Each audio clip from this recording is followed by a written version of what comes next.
শুভ দুপুর। আজকে আমাদের সাথে আমার যে ক্লাস সেটা হচ্ছে টেকনিক্যাল টেক্সটাইল। খুবই ভালো বলবো আমি যে আমি লাকি যে তোমাদের সাথে এই সাবজেক্টটি শেয়ার করতে পারছি বা চেষ্টা করব তোমাদেরকে এই সাবজেক্টটি সম্পর্কে পড়ানোর এবং বলার সর্বোচ্চটুকু। তো এই সাবজেক্টে যাওয়ার আগে আমরা প্রথমেই আমি তোমাদের সাথে যেটা করতে চাচ্ছি সেটা হচ্ছে আমাদের সিলেবাসটা একটু দেখে নেওয়া দরকার যে এই সাবজেক্টের জন্য আসলে আমাদের সিলেবাসটা কতটুকু বা কি কি পড়তে হবে সেটা জানা থাকলে হোপফুলি আমাদের একটুখানি ভালো হবে। সো আমি একটু সময় নিচ্ছি, একটা পেজ আপনাদের সাথে শেয়ার করব সিলেবাসটার।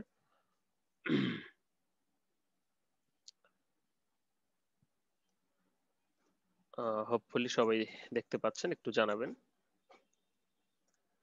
একটা পেজ আপনারা দেখতে পাচ্ছেন হোপফুলি। জি স্যার, দেখতে পাচ্ছি। দেখতে পাচ্ছেন।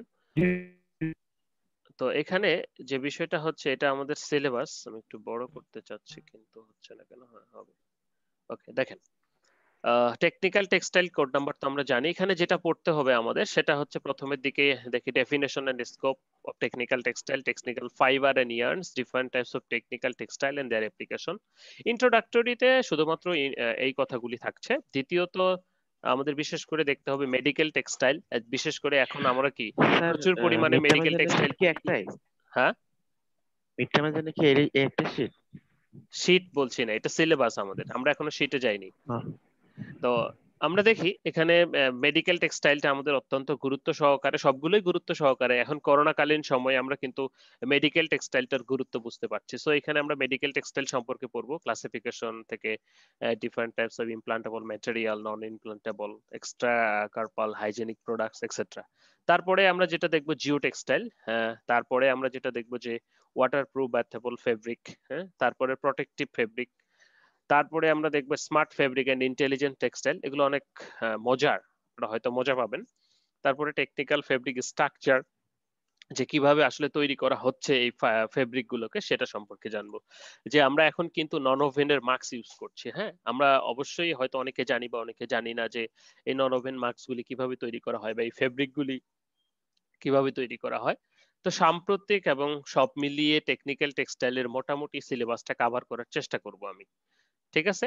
তো একটু বিরক্ত হবেন না, ধৈর্য ধরে পড়তে হবে। আমার অতীত রেকর্ড খারাপ আছে যে আমি অনেক বেশি পড়াই। সো আশা করি আপনাদের সেটা মনে হবে না। আমি চেষ্টা করব সবগুলো বিষয় কভার দেওয়ার জন্য। ঠিক আছে, আমরা এখন ক্লাসে চলে যাই। আমি আপনাদের সাথে আবারও একটি স্ক্রিন শেয়ার করছি। আশা করি আপনারা সবাই দেখতে পাচ্ছেন। আজকে আমাদের ক্লাসটি হচ্ছে টেকনিক্যাল টেক্সটাইল এবং সেটার ইন্ট্রোডাক্টরি ক্লাস।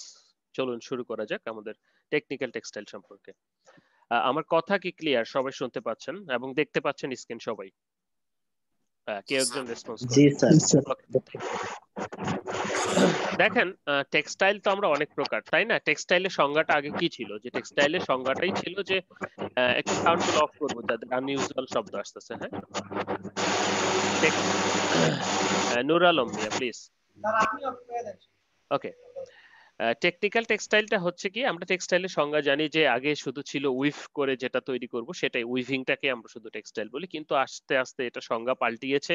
আস্তে আস্তে কিন্তু আমরা আমাদের যে কনভেনশনাল টেক্সটাইল, শুধুমাত্র কাপড় তৈরি করার, সেই কাপড় তৈরি করার অপশন থেকে বের হয়ে বা শুধুমাত্র আমাদের দৈনন্দিন জীবন কাপড় পরতে হবে সেই জন্য কাপড় তৈরি করি, বা এই ধারণা থেকে বের হয়ে এসেছে অনেকটাই। টেক্সটাইল কিন্তু এখন অনেক ভাস্ট এবং অনেক দিকে ছড়িয়ে পড়েছে। আমরা যদি এরকমটা চিন্তা করি যে শুধুমাত্র টেক্সটাইলে আমরা কি করব, কালার করব বা কাপড় তৈরি করব এতটুকুই, এরকমটা কিন্তু নয়। সেটার খুব ভালোভাবেই কিন্তু আমরা এই মুহূর্তে এসে, এই প্যান্ডামিকে এসে বুঝতে পারছি।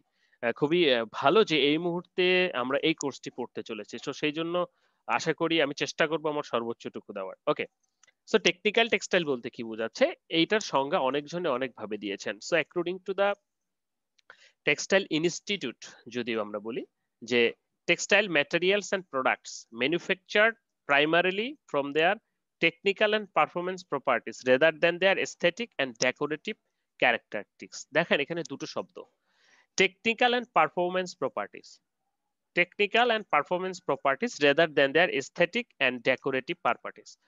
তো ক্যারেক্টারিস্টিক্স অর প্রপার্টিস, এস্থেটিক এবং ডেকোরেটিভ প্রপার্টিসটা হচ্ছে যে একটা ফেব্রিক দেখতে কত সুন্দর বা কত সফট বা কত নরম বা এটার অর্থাৎ আমরা সৌন্দর্য নান্দিক যে বিষয়গুলি আছে সেটা।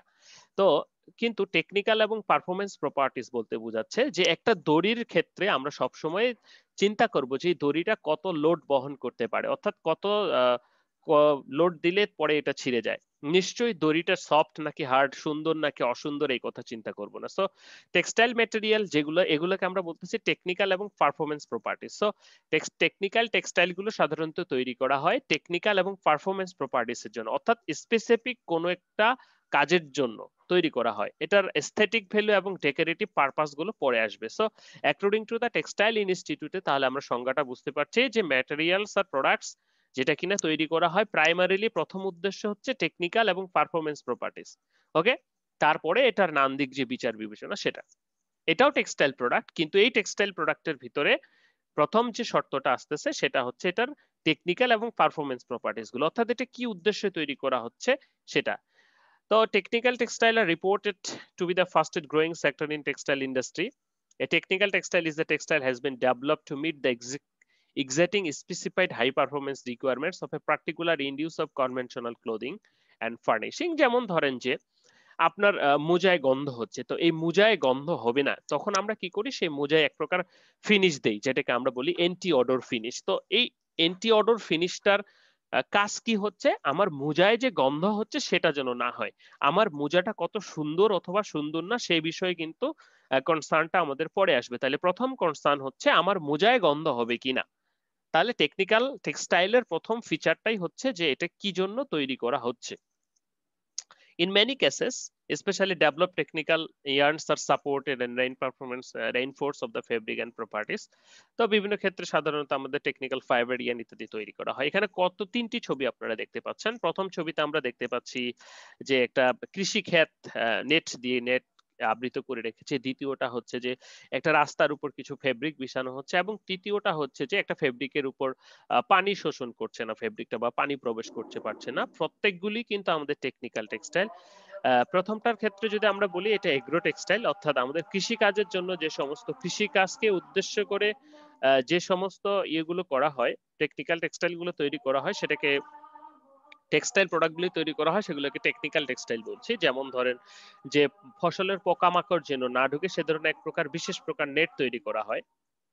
আবার রাস্তার ক্ষেত্রে যেন ভেঙে না যায় বা রাস্তাটা যেন টেকসই দীর্ঘস্থায়ী হয় সেজন্য রাস্তার উপরে জিও টেক্সটাইল নামে এক প্রকার টেক্সটাইল আছে যেটা দেওয়া হয়, এবং একে ধারে যে পানি প্রবেশ করতে পারবে না এরকম ওয়াটার রেপিল্যান্ট ফেব্রিক তৈরি করা হয়, যেমন আমাদের ছাতা ইউজ করা হয়। তাহলে হোপফুলি আমরা টেকনিক্যাল টেক্সটাইলের যে টার্মটা, টেকনিক্যাল টেক্সটাইলের যে সংজ্ঞাটা বুঝতে সক্ষম হয়েছি। তাহলে টেকনিক্যাল টেক্সটাইলটাই হচ্ছে যে এটাকে প্রথমত ফাংশনাল প্রপার্টিস এর জন্য তৈরি করা হয়, অর্থাৎ কি করবে সেটা, দেন সেটার এস্থেটিক প্রপার্টিস। এটা অবশ্যই একটা টেক্সটাইল প্রোডাক্ট, কিন্তু সেই টেক্সটাইল প্রোডাক্টটার তৈরির মূল উদ্দেশ্য হচ্ছে এটার ফাংশনাল প্রপার্টিসটা কি।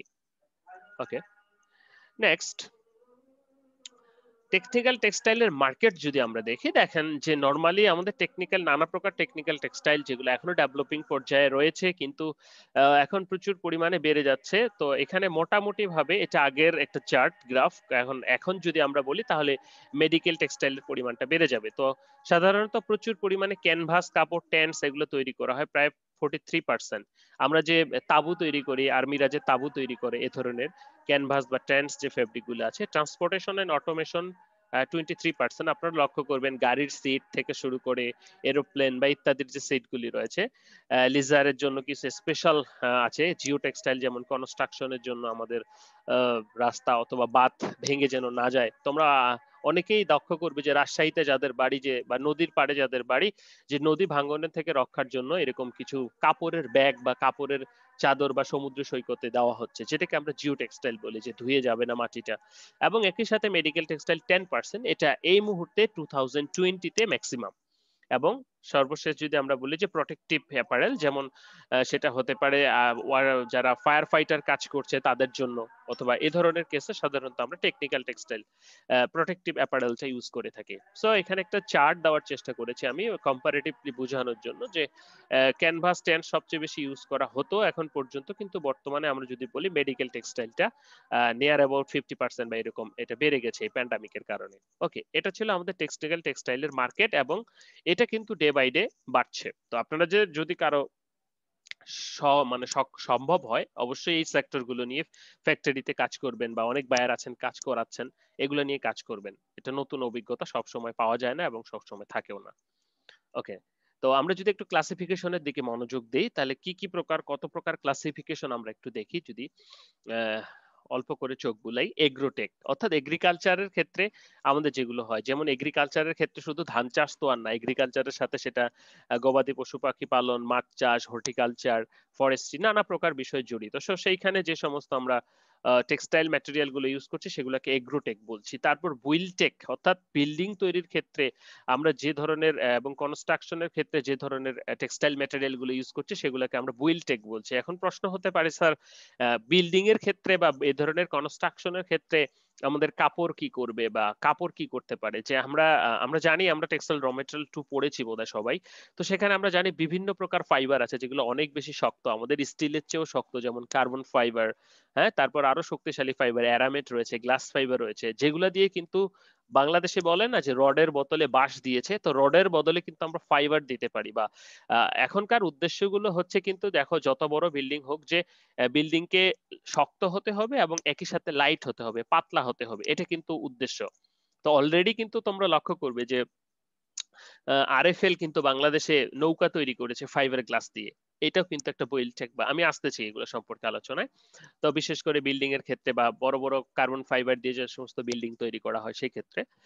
ক্লোথ টেক বলতে যে টেকনিক্যাল কম্পোনেন্টস আমাদের ফুটওয়্যার এবং ক্লোথিং এর জন্য আমরা ইউজ করি, যেমন স্পেশাল টাইপস অফ খেলোয়াড়দের জুতা, বা এ ধরনের স্পেশাল টাইপস এর ক্ষেত্রে যে সমস্ত স্পেশালি তৈরি করা হয় অর্থাৎ নর্মাল নয় এ ধরনের, যেমন মাস্কের জন্য যে ফেব্রিক তৈরি করছি সেটাও ক্লোদিং হতে পারে, যেটা যদিও মেডিকেল টেক্সটাইল। জিওটেক, জিওটেকটা কি বলা হচ্ছে যে সিভিল ইঞ্জিনিয়ারিং এর ক্ষেত্রে, বিশেষ করে আমাদের নদীর ধারে বাঁধ ভাঙার ক্ষেত্রে, রক্ষার ক্ষেত্রে, যেটা বললাম যে জিও টেক্সটাইল, এবং রাস্তাটা যেন তৈরি করি যখন আমরা, রাস্তাটা অনেক নরম থাকে, তার উপরে জিও টেক্সটাইল দিয়ে তার উপরে ঢালাই করা হয়, তাতে হয় কি যে ঢালাইটা নিচের দিকে দেবে যায় না বা চলে যায় না, তো সেই ক্ষেত্রে সিভিল ইঞ্জিনিয়ারিং এর ক্ষেত্রে ইউজ করা হয়। তারপরে আমরা বলবো যে হোম টেক অর্থাৎ বাড়িতে আমাদের নিত্য প্রয়োজনীয় যেগুলো ক্ষেত্রে furniture, household textile, floor coverings ইত্যাদি, আমাদের যে স্পেশাল টাইপস অফ জাজিম রয়েছে বা ফ্লোর কাভারিং যে ম্যাটগুলি রয়েছে, এগুলো কিন্তু তৈরি করা হয়। ইন্ডুটেক যেটা অর্থাৎ ইন্ডাস্ট্রিতে যেগুলো ইউজ করা হয়, যেমন ফিল্ট্রেশন পেপার বা ফিল্ট্রেশন ফেব্রিক, কনভেইং বেল্ট যেটা আমরা বলবো, ক্লিনিং, যেমন তোমাদের বাসায় যে ইয়ে রয়েছে অর্থাৎ আমরা যে ধান ভানি মেশিন, সেখানে কিন্তু একটা বেল্ট ইউজ করা হয়। অথবা আমাদের যে ইয়ে গাড়ির টায়ার রয়েছে, এই টায়ার গুলো কিন্তু ছিঁড়লে তোমরা লক্ষ্য করবে সেখানেও এক প্রকার নাইলনের দড়ি রয়েছে বা রশি রয়েছে, এটা কিন্তু তোমরা যদি টায়ারকে কেউ কখনো কেটে থাকো তাহলে কিন্তু লক্ষ্য করতে পারবে। ওকে, তারপরে যদি আমরা বলি যে মেডিটেক, হাইজিন এন্ড মেডিকেল, যেমন আমাদের যে কেটে গেলে সেলাই করে সেই সুতাগুলি, তারপর এখন তো মাস্ক এবং পিপি, এগুলো কিন্তু সবই মেডিকেল টেক্সটাইল, এবং এই সাথে ব্যান্ডেজের কাপড়, হ্যাঁ। তো এটা কিন্তু হিউজ একটা এরিয়া, এখানে কিন্তু অনেক কাজ করতে পারো এবং বাইরে এগুলোতে অনেক সুযোগ সুবিধা। তারপরে আমরা বলবো যে মোবাইল টেক অর্থাৎ অটোমোবাইলস এর ক্ষেত্রে আমরা যেটা বলবো যে গাড়ি, রেলওয়ে, এরোস্পেস, এগুলোর ক্ষেত্রে আমরা যেগুলো ইউজ করে থাকি সেগুলোকে মোবাইল টেক বলছি বা মুভি টেক বলছি। তারপর আর্কোটেক্স, এনভায়রনমেন্টাল প্রোটেকশন অর্থাৎ এনভায়রনমেন্টকে রক্ষা করার জন্য কিছু, যেমন হচ্ছে যে, হ্যাঁ রাজন বলতে পারো, কোনো একটা জায়গায় পানি থাকছে না, তো সেই জায়গায় পানি ধরে রাখার জন্য একটা ফেব্রিক আর দিয়ে আমরা রেখে দিলাম। হ্যাঁ রাজন বলো। আর অ্যাটেন্ডেন্সটা তো দেন না। অ্যাটেন্ডেন্সটা দিব, সমস্যা নাই, অ্যাটেন্ডেন্সটা এই মুহূর্তে এতটা জরুরি না, আমরা ক্লাস শেষ করে আহ, যেহেতু এলএমএস এ জয়েন করব সেখানে অ্যাটেন্ডেন্সটা দিব, সেখানে ব্যর্থ হলে আমি একটা লিংক দিব, আপনারা সবাই ফিল আপ করে দিবেন। অ্যাটেন্ডেন্স নিয়ে চিন্তা করবেন না প্লিজ। Okay, okay sir. প্যাকটেক বা প্যাকেজিং, আমরা প্যাকেজিং এর ক্ষেত্রে নানা প্রকার টেক্সটাইল সাবস্টেন্স ইউজ করে থাকি, বিশেষ করে যেমন টি ব্যাগ গুলো, ঠিক আছে, এছাড়াও বিভিন্ন প্রকার প্যাকেজিং এর ক্ষেত্রে উই শুড অ্যাভয়েড প্লাস্টিক। আমরা জানি যে এই ক্ষেত্রে আমরা প্লাস্টিক অ্যাভয়েড করার জন্য নানা প্রকার উদ্যোগ নিয়েছি অলরেডি। জুট থেকে কিন্তু লতিফ বাওয়ানি জুট মিলে ডক্টর মোবারক আহমেদ স্যার সোনালী ব্যাগ তৈরি করেছেন, এটা হয়তো অনেকেই দেখেছেন, যেটা কিন্তু প্লাস্টিকের বিকল্প। সো এই ধরনের প্যাকেজিং গুলোতে সাধারণত লাগে। তারপরে আমরা বলি প্রোটেক্ট, যেটা পার্সোনাল এন্ড প্রপার্টি প্রোটেকশনের জন্য আমাদের যেমন ফায়ার ফাইটাররা কাজ করেন, বা আমরা সাধারণত কি রেইনে যাওয়ার জন্য ইয়ে ইউজ করি, জ্যাকেট বা এই ধরনের শীতের জন্য এই প্রোটেক্ট প্রোটেক্ট আমরা ইউজ করতে পারি, বা বিভিন্ন প্রকার ডেঞ্জারাস কাজের জন্য, পাহাড় ক্লাইম্বিং এর জন্য রশি বা এই ধরনের। স্পোর্টের জন্য এবং লিজারের জন্য সাধারণত দেখেন পলিস্টার কিন্তু পানি শোষণ করে না, তাই না? কিন্তু খেলোয়াড়দের জার্সি গুলো কিন্তু পানি শোষণ করে। তো এই ধরনের স্পেসিফিকেশন গুলি মাথায় রেখে খেলোয়াড়দের জুতা বা অ্যাপারেল গুলো সেই স্পেশালি তৈরি করা হয়। এছাড়াও আরো কিছু স্মার্ট টেক্স রয়েছে এবং ই টেক্সটাইল রয়েছে। যেমন আমরা এখন এরকমটা চিন্তা করি যে আমাদের বডিতে আমাদের মেন্টালিটির সাথে সাথে কালার গুলো চেঞ্জ হবে, যে আমরা কি অনেক বেশি ধর্ষণ বিরোধী বা এই ধরনের। তো এরকম যদি হয় যে আমাদের ড্রেসটা সিগন্যাল দেওয়া শুরু করবে যে কারো যদি এরকম মন মানসিকতা ফুটে ওঠে তাহলে ড্রেসটা অটোমেটিক লাল হয়ে যাবে, বা নর্মাল মুডে যখন একটা মানুষ থাকবে তখন সেটা হোয়াইট থাকবে, তো মানুষটা যখন রাগান্বিত হবে তখন সেটা লাল হয়ে যাবে বা এই ধরনের। অথবা তোমার লাইট ইমিটিং, অর্থাৎ তোমার শরীর থেকেই পর্যাপ্ত পরিমাণে মুভমেন্টের কারণে সেখান থেকে ইলেকট্রিসিটি উৎপন্ন হচ্ছে। এই ধরনের টেক্সটাইল গুলোকে আমরা স্মার্ট টেক্সটাইল অথবা ই টেক্সটাইল বলছি। তো এগুলো নিয়ে প্রচুর কাজ করা হচ্ছে। অনেক ভালো একটা সেক্টর আমার কাছে মনে হয়। সো আশা করি তোমরাও ইন্টারেস্টেড হবে। তো প্রথমের দিকে আমরা চলে আসি, আমরা হয়তো সংক্ষেপে আলোচনা করব সবগুলো। দেখো যে এগ্রো টেক্সটাইল কাকে বলছে, যে অর্থাৎ এগ্রিকালচারের ক্ষেত্রে আমরা যে ধরনের টেক্সটাইল গুলো ইউজ করছি সেগুলোকে আমরা এগ্রো টেক্সটাইল বলছি। যে কিসের ক্ষেত্রে, যেমন আমরা এখানে nets, ropes and lines, covering, protection, containment, application, drainage, land placement, protective clothing for employees, technique, transport textile for tractors and lorries, conveyor belts, hose filters, composite reinforcement etcetera. আপনারা দেখেছেন না এক প্রকার পানির পাইপ আছে যারা ফোল্ড করা যায়, রাবারের না কিন্তু কাপড়েরই, বা কাপড় রাবারের সম্মিলিত মিশ্রণ, যেগুলো দিয়ে হোস পাইপ বলি আমরা। ফ্যাক্টরিতে আপনারা অনেকেই দেখে থাকবেন, সেগুলো কিন্তু ফোল্ড করা যায়, সেগুলো কিন্তু ফেব্রিকের। হ্যাঁ, এই ধরনের। তারপর বিভিন্ন প্রকার মেশিনের কনভেয়ার বেল্ট ইত্যাদি সবগুলো, এই যে অর্থাৎ এগ্রিকালচারের সাথে যখন রিলেটেড হচ্ছে আমাদের টেক্সটাইলটা, তখন সেটাকে আমরা এগ্রো টেক্সটাইল বলছি। ওকে, নাও এরকম একইভাবে যদি আমরা বলি যে আমাদের কনস্ট্রাকশন আর বিল্ডিং এন্ড রফিং, যেটাকে আমরা বিল্ড টেক বলছি, যে কথাটা একটু আগে বললাম, যে আমাদের যারা আপনারা থেকে এসেছেন, অর্থাৎ সিভিল ইঞ্জিনিয়ারিং থেকে টেক্সটাইল পড়ছেন, তাদের জন্য বলবো যে অনেক বেশি বোঝার আছে এখানে। যে যখন textile use as a construction, যে concrete reinforcement, fair foundation system, interior construction, insulation, proofing, materials, air conditioning, noise prevention, visual protection. দেখেন আপনি একটা বিল্ডিং তৈরি করতে চাচ্ছেন, সেটা প্রথমেই তো বলেছি যে হালকা ওজনের কিন্তু শক্তিশালী, এটার ক্ষেত্রে। অথবা আপনি একটা বিল্ডিং তৈরি করতে চাচ্ছেন ইকো প্রুফ বা সাউন্ড প্রুফ, বাইরে থেকে কোনো সাউন্ড ভিতরে আসবে না, ভিতর থেকে কোনো সাউন্ড বাইরে যাবে না। সেই ক্ষেত্রে কিন্তু আপনি যখন একজন সিভিল ইঞ্জিনিয়ার হবেন, সেই ক্ষেত্রে আপনি কিন্তু টেক্সটাইলের এই সাবস্টেন্স গুলো ইউজ করতে পারেন, বা একজন টেক্সটাইল ইঞ্জিনিয়ার কিন্তু এখানে কাজ করতে পারে, যে ইকো প্রুফ যে বিল্ডিং গুলি হচ্ছে বা তৈরি করা হচ্ছে। সো টেক্সটাইল কি মেমব্রেনস ফর রুফ কনস্ট্রাকশন, আমাদের যে ছাদ, এই ছাদের জন্য কিন্তু আমরা মেমব্রেন দিয়ে থাকি, যে ছাদ অনেক সময় নষ্ট হয়ে যায় বা ইত্যাদি। সো যারা সিভিল ইঞ্জিনিয়ার তারা ভালো বুঝবে। So also architecture, PVC coated high tenacity PES, Teflon coated glass fibre, silicone পে, লো ক্রিপ প্রপার্টিজ এক্সেট্রা। তো অনেক সময় হয় না যে আমাদের বিল্ডিং গুলোকে মরিচা ধরে যায় বা এই ধরনের, তো আমরা অনেকে পেইন্ট করে থাকি, তো এটা কিন্তু টেক্সটাইল সাবস্টেন্স দিয়েও বা টেক্সটাইল ফেব্রিক দিয়েও আচ্ছাদিত করে দেওয়া যায়। আরো যদি আমরা বলি যে সাস ফাউন্ড অফ ফুটবল স্টেডিয়াম, তারপর এয়ারপোর্টস, হোস্টেলস, এগুলোর ক্ষেত্রে কিন্তু আমরা এই ধরনের কনস্ট্রাকশন গুলি ইউজ করতে পারি। ওকে, সো আপনাদের হয়তো মনে হতে পারে যে স্যার এটা একটা বিল্ডিং এর ভর কিভাবে সইবে, বা সেক্ষেত্রে কম্পোজিট ম্যাটেরিয়ালের কথা আমরা শেষে আলোচনা করব, সেটাতে আমরা বুঝতে পারবো যে কি পরিমাণ শক্ত। ওকে, এটা ফার্দার আমরা তো র মেটেরিয়াল 2 পড়েছি, যেখানে আমরা দেখেছি যে স্টিলের চেয়েও কিন্তু কার্বন ফাইবার অধিক শক্তিশালী এবং পাতলা। So construction buildings, both permanent temporary, drum bridges, tunnel, tent, markets, আর roofing, building etcetera. Glass bridge, আমরা গ্লাস ব্রিজের কথা শুনেছি না চায়নাতে, যে শুধুমাত্র গ্লাস দিয়ে তৈরি। তো সেখানে কি শুধুই গ্লাস দিয়ে তৈরি, নাকি গ্লাস ফাইবার বা অন্যান্য ম্যাটেরিয়াল আছে? সেখানেও কিন্তু এই বুইল টেক বা কনস্ট্রাকশনের কাজ রয়েছে, বা আমাদের যে টেক্সটাইল সেটার অ্যাপ্লিকেশন রয়েছে। ওকে, নাও ট্রান্সপোর্টেশন টেক্সটাইল বা মোবিটেক যেটা আমরা বলবো, এটা খুবই সিম্পল। যে আমরা সাধারণত এয়ারক্রাফটের ক্ষেত্রে যদি বলি, যে এয়ারক্রাফটের কথাটা হচ্ছে যে যত ওজন কম হবে তত ভালো হবে। এখন মনে করেন আপনি লেদারের বানাইলেন বা এরকম কোন সিনথেটিক এরকম কিছু দিয়ে বানাইলেন, সেটা অনেক বেশি ভারী হয়ে গেল। হ্যাঁ, তো সেই ক্ষেত্রে আমরা যেটা করে থাকি যে লাইট ওয়েট সামথিং দিয়ে তৈরি করে থাকি, যেমন so textiles are used manufacture automobiles and aircraft. Carbon, এখন বিশেষ করে এটা তো বললাম ভিতরের কথা, বাইরের যে আবরণটা রয়েছে একটা এয়ারক্রাফটের বা একটা প্লেনের, তো সেটা একাধারে কিন্তু যখন বাতাসের উপরে ওঠে প্রচুর পরিমাণে কিন্তু সেটা প্রেসারে পড়ে থাকে। তো প্রেসারের কারণে আমরা এরকমটা হয় না, একটা বোতল থেকে যখন আহ, হাওয়াটা বের করে নিই তখন বোতলটা কি হয়, চেপকা লেগে যায় বা ডিফর্ম হয়ে যায়। তো এরকম কিন্তু প্রেসার থাকে উপরে, সো এটাকে কিন্তু সেই পরিমাণ ম্যাটেরিয়াল দিয়ে তৈরি করতে হবে যেন বায়ুর চাপটাকে আমার প্লেনটা রক্ষা করতে পারে বা প্লেনটা রক্ষা পায়। সো সেই ক্ষেত্রে আবার লোহা যখন আমরা দিব সেটা কিন্তু অধিক পরিমাণে ভারী হয়ে যাবে, আর ভারী হলে উঠতে পারবে না। এই সমস্যা সমাধানের জন্য এই কার্বন ফাইবার ইউজ করা হয়, কার্বন ফাইবার কম্পোজিট, যেটা কিনা অনেক বেশি পাতলা এবং শক্তিশালী, যেটা একই সাথে বাতাসের চাপকেও কন্ট্রোল করতে পারে এবং একই সাথে সেটা আহ, পাতলাও বটে। সো এখন কিন্তু এটা ইউজ করা হচ্ছে কার্বন ফাইবার বা নাইলন ফাইবার দিয়ে, ঠিক আছে। ওকে, যেটা ট্রান্সপোর্টেশনের জন্য। এছাড়াও যেটা বললাম যে টায়ার, আমরা টায়ার কাটলে দেখবো সেখানে ফাইবার আছে। বেল্ট তো আমরা জানি, হোস রেইনফোর্সমেন্ট, তারপর safety belts, air bags, composite reinforcement, সব ক্ষেত্রে কিন্তু আমরা এই ফাইবার ইউজ করছি, টেক্সটাইল ফাইবার ইউজ করছি। সো ট্রান্সপোর্টের ক্ষেত্রে যে কোনোখানে রিলেটেড। ওকে, ইন্ডাস্ট্রিয়াল পারপাসে যখন আমরা ইউজ করছি তখন সেটাকে আমরা ইন্ডোটেক বলছি, বিশেষ করে মেশিনের ক্ষেত্রে।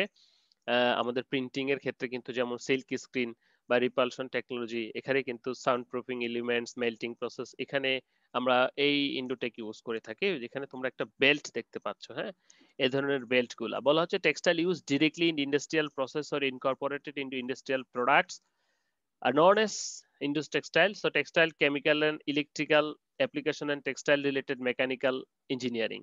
Silk screen printing, filtration, plasma screen, repulsion technology, lifting, conveying equipment, soundproofing element, melting, etc. অর্থাৎ ইন্ডাস্ট্রিয়াল পারপাসে যখন ইউজ করা হবে তখন সেটাকে বলছে। যেমন কি কি, যেমন এখানে আমরা দেখতে পাচ্ছি যে dry and wet filtration application, polishing clothes, needle punch lift, driver belts, coated laminated fabrics, fusing threads and rods, fabrics, heat resistance yarn fiber, etc. Okay, now next chapter, next slide, আমরা কি দেখছি যে sorry, medical textile. দেখেন medical টেক্সটাইলটা কি, যখন medical সেক্টরে আমাদের কোনো টেক্সটাইল ম্যাটেরিয়াল ইউজ হবে তখনই সেটা আমরা মেডিকেল টেক্সটাইল বলছি। তবে বহু আগে থেকে যেটা ব্যবহৃত হয়ে আসতেছে সেটা হচ্ছে আমাদের কেটে গেলে সেলাই করার জন্য যে সুতা এবং সেই সাথে ব্যান্ডেজ, যেটাকে ওন্স বলছি, there are commonly use in bandages and suture, যেটাকে সুতা বলছি স্টিচিং করার জন্য।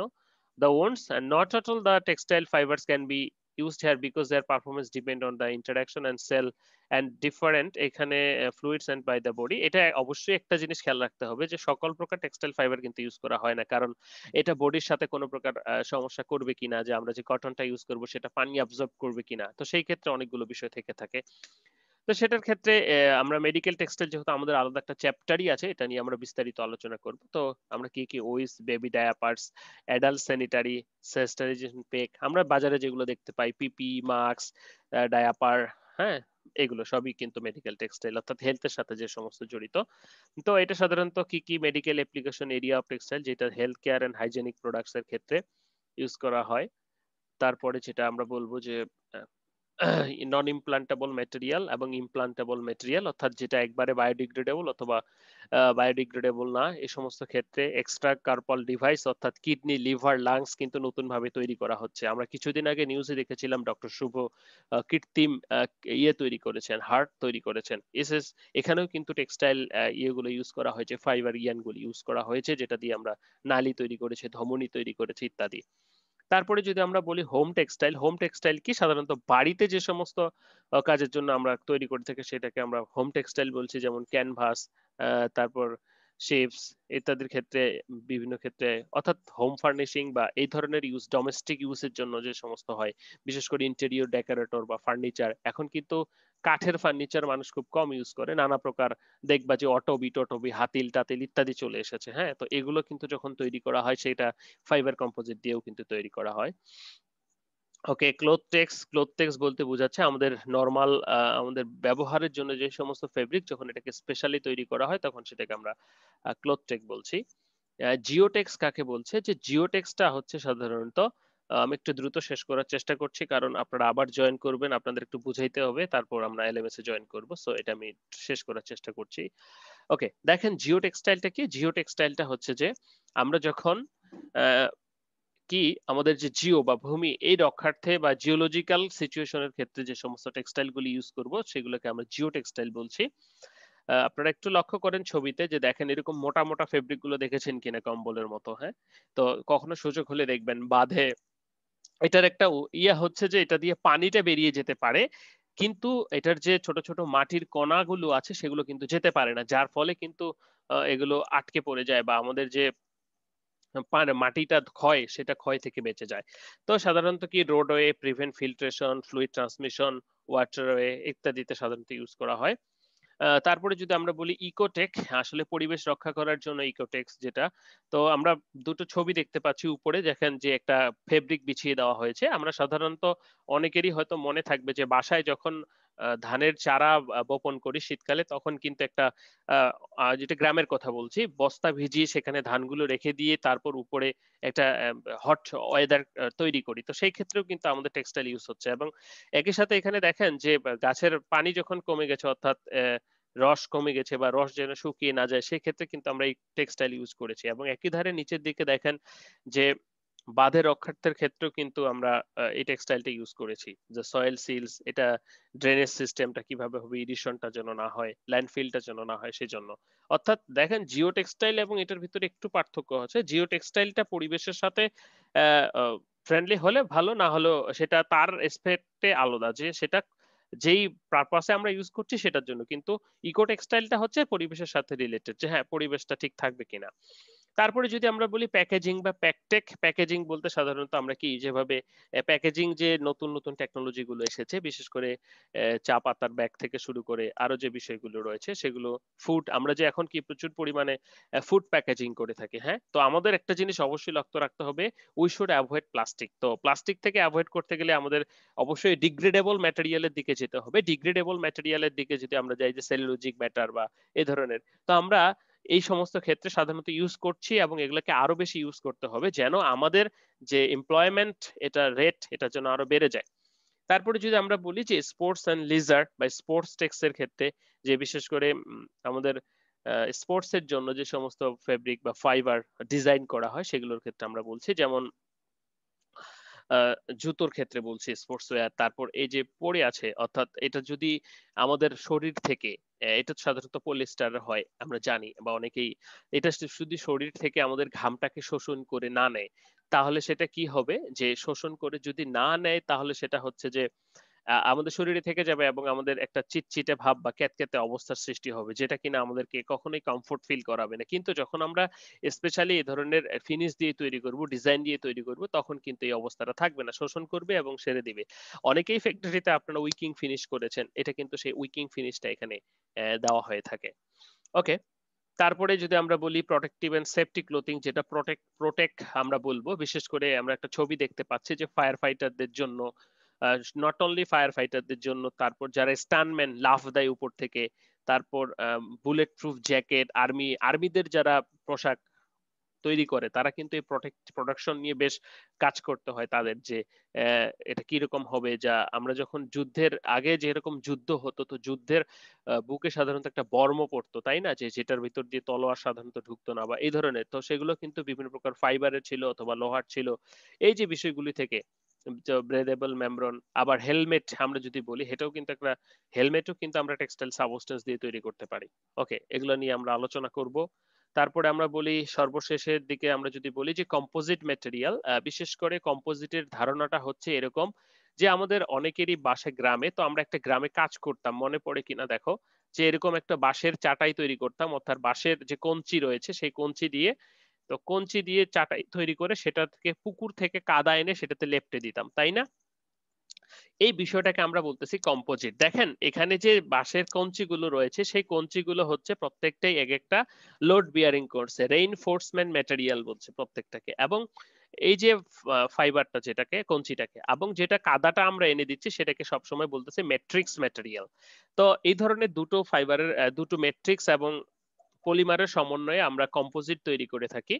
তো কম্পোজিট কিভাবে বলবো, আমাদের ছোটবেলায় আমরা একটা বোর্ড ইউজ করতাম না, এবং এখন যেগুলো ইউজ করি পার্টেক্স ইউজ করি না। তো সেটা আপনারা লক্ষ্য করলে দেখবেন অনেকগুলো কাঠখণ্ড বা অনেকগুলো ছোট ছোট ফাইবারের সমন্বয়ে গঠিত, যেটাকে পলিস্টার রেজিন দিয়ে একত্রিত করা হয়। যেটা বললাম যে পরের ছবিতে একটু দেখি যে আরএফএল কিন্তু বাংলাদেশে অলরেডি ইয়ে করে ফেলেছেন। এই যে দেখেন, এটা ফাইবার, ফাইব্রিকের উপরে যখন আমরা পলিস্টার রেজিন বা লাগিয়ে দিব তখন কিন্তু এটা শক্ত হয়ে যাবে। এই ছবিটাতে দেখেন যে আরএফএল কিন্তু অলরেডি লঞ্চ করেছে ফাইবার বোর্ড। এটা কিভাবে তৈরি করেছে?